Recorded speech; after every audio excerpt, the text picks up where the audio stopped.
Hey, thanks for watching Numbskull News, and today we're going to get into all the Cowboys news that's been going on and all the other NFL news that's been going on over the weekend, and there's been a shit ton, so let's get started with it. The Amari Cooper trade, he got traded to the Browns for a 5th and 6th round pick.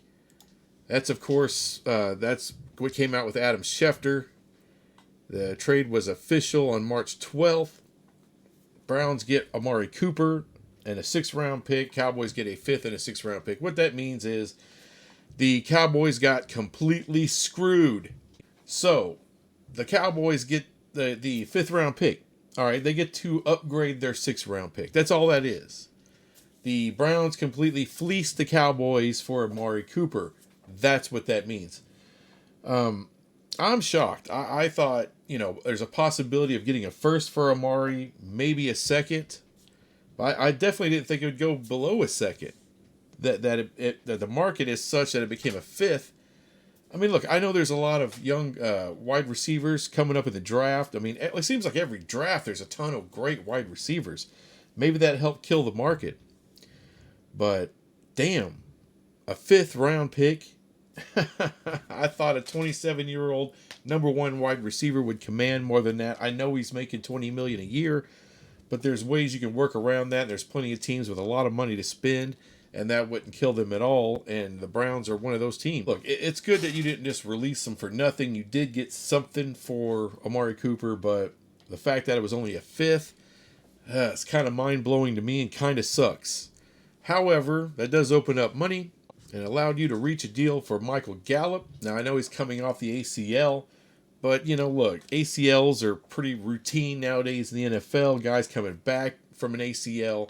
He's young enough that it shouldn't screw with him long term or anything like that. Look, Michael Gallup is a top number 2 wide receiver. And the Cowboys got a great team-friendly deal for Michael Gallup. I was afraid he was going to get maybe 18 a year, somewhere in that area, but well under that, and very, very friendly to the Cowboys cap.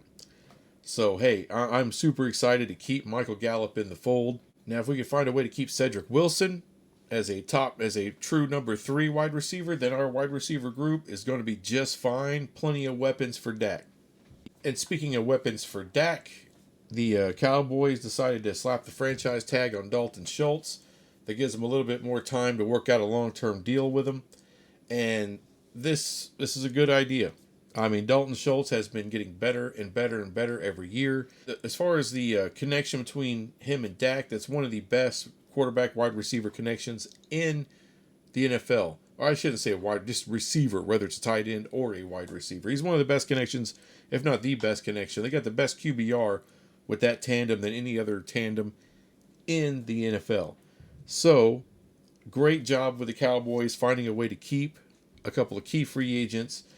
And quite frankly, with Amari, I like Amari. He's been good for the Cowboys, but it's kind of getting redundant. We got plenty enough weapons. You can let one of the more expensive guys go so you can keep some other guys.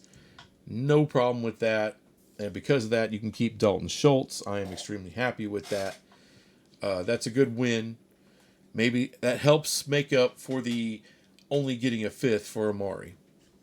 And, of course, more news from around the league. Green Bay Packers re-sign Aaron Rodgers. That's a big deal for them. I still don't know why the hell they they drafted a quarterback, a couple of years ago in the 1st round to replace him if you're just going to beg Aaron Rodgers to stay. What that means is the guy that they drafted, I can't remember his damn name now. Love, I think that's his name, Love. Yeah, apparently he sucks. Look, beating out Aaron Rodgers is not going to be an easy thing. But if he had shown any signs of life, all right, they would have went ahead and let Aaron Rodgers go or traded him, gotten a nice haul for him. But they decided to pay him, reportedly, don't know if it's true, close to $50 million a year for a couple of years. And he's worth if that is the money, he's worth every cent of it. But, the Packers are just annoyingly stupid with, drafting a quarterback when you should have been doing something for Aaron Rodgers, offensive line, another weapon, something. And instead you draft his replacement. Then you don't replace him with him. It's just stupid. The next huge deal is Russell Wilson being traded to the Denver Broncos. And this is monumental. This makes them a legit Super Bowl contender in my book. You know, Russell Wilson, I feel, is still a top 5 legit quarterback. All right, he's an elite quarterback. Now, there's an idiot out there on Fox Sports, Fox Sports Channel, FSN, Nick Wright.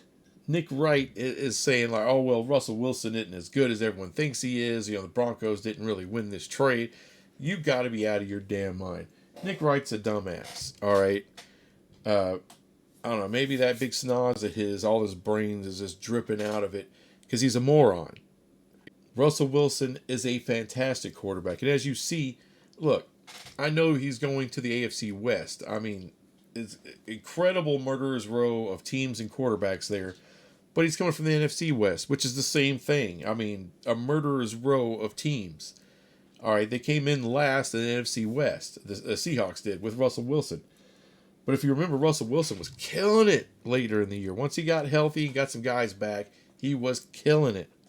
He's going to go to Denver, and they're going to kill it. He's going to win that division. If not, he's going to be close to winning that division. But that's a playoff team now.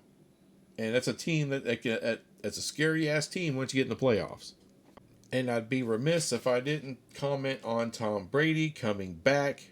He retired, then he said, screw that. I got at least another year in me. He's coming back for another go. Tom Brady, the GOAT, is back. And look, I have no hate for Brady. I used to. But I think that was more Patriot hate, maybe some jealousy. But, you know, you got to hand it to him. The guy is the best of all time. He's the GOAT of any sport. Better than Jordan, better than LeBron, better than anybody. Tom Brady's the GOAT of any sport. And he gets to come back for one more season, so that's just going to make the NFL that much more interesting in the 2022 season. And we're only in March, and I'm missing football. So, welcome back, Tom Brady. Let's go. I hope the Cowboys beat your ass. But this is the first day of free agency, so we'll see what happens. See if I make another video about it, if there's any other huge splash moves. There's already been guys signed and traded and all that kind of stuff. But mostly, unless you're just balls deep in the NFL, you're not going to know who the people are anyway. So who knows if any of that stuff makes a big difference. So as of right now, Mitch Trubisky plans to sign a 2-year deal with the Pittsburgh Steelers. Who cares? Trubisky sucks. If he didn't suck, he'd sign a hell of a lot more than a 2-year deal. If he didn't suck, he'd still be with the Bears. If he didn't suck, you know, he wouldn't be a free agent right now. So if there's any kind of deal worth talking about, worth making a video about, I'll do so. That's all I got on this crap, and I'll be back with some other crap later. Bye.